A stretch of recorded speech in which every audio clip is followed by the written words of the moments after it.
100% l'Expo, c'est devenu le rendez-vous printanier auquel se rendre pour repérer les jeunes artistes tout juste sortis d'école d'art.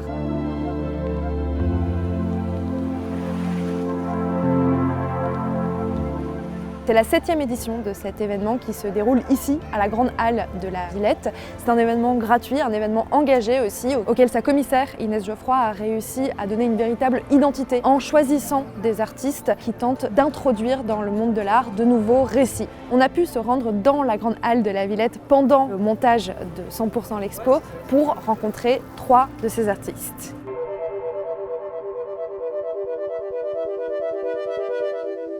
Valentine Gardienet, qui sont ces personnages? Qu'est-ce que c'est que ce décor? Ces personnages, ils sont issus d'une précédente installation qui s'appelait à ce moment-là Vallée Fantôme.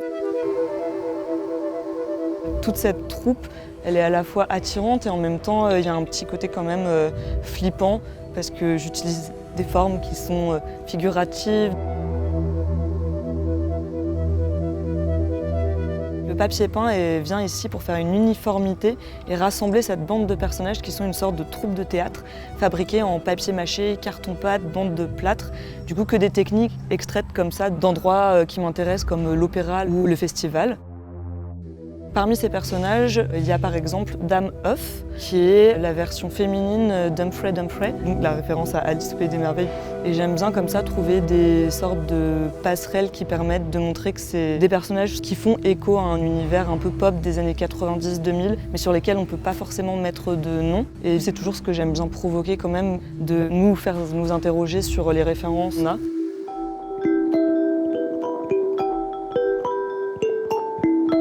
On sent que derrière ces fenêtres se déroulent des histoires plutôt angoissantes. Qu'est-ce que c'est que ce village de chagrin? Toute cette installation, elle part d'une nouvelle que j'ai écrite qui s'appelle « Avant que les champs ne brûlent ». C'est un village qui est dans une zone un peu rurale, au milieu des champs de maïs.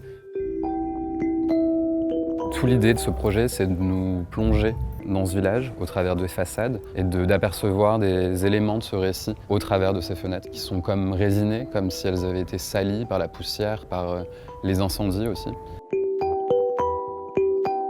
Tout ce projet est référencé autour de films des années 90-2000 qui ont un peu bercé mon enfance mais aussi qui m'ont parfois un peu terrorisé.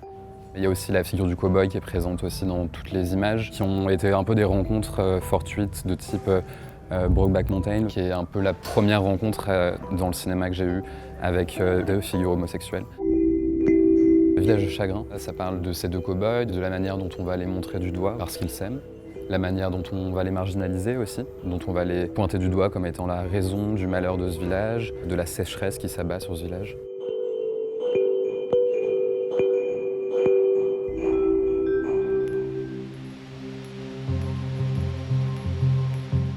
Morgane Baffier, bonjour. Tu nous accueilles dans ton installation où tu nous racontes l'histoire du X et tu as choisi de le faire sous forme de PowerPoint. Pourquoi est-ce que ce médium t'intéressait et comment tu l'as subverti?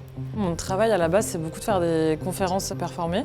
Je m'intéresse à comment on crée un discours, comment on le rend légitime, comment on le crédibilise. Du coup, il y a vraiment cet outil du PowerPoint que j'utilise énormément dans le format de la conférence. Soit des fois, c'est juste pour le côté humoristique, soit des fois pour incorporer des théories que j'ai complètement inventées, des théories qui sont souvent assez tirées par les cheveux, très absurdes. Et donc voilà, le PowerPoint, il me permet de construire un discours qui se veut crédible. Je pense que dans mes performances comme dans mes vidéos, j'aime bien un peu jouer avec la crédibilité d'un orateur, d'une oratrice. Là par exemple, du coup dans la lettre X, au début je parle un peu presque à la manière de ChatGPT, de tout ce que symbolise la lettre X. Et en gros, l'idée c'est un peu de prouver que c'est parce qu'on a choisi une mauvaise lettre quand on a fait l'appellation des chromosomes, ce serait la base de tout le sexisme. Et c'est un peu toujours ce truc-là dans mon travail, c'est comment j'arrive à essayer de rendre crédibles des choses complètement absurdes.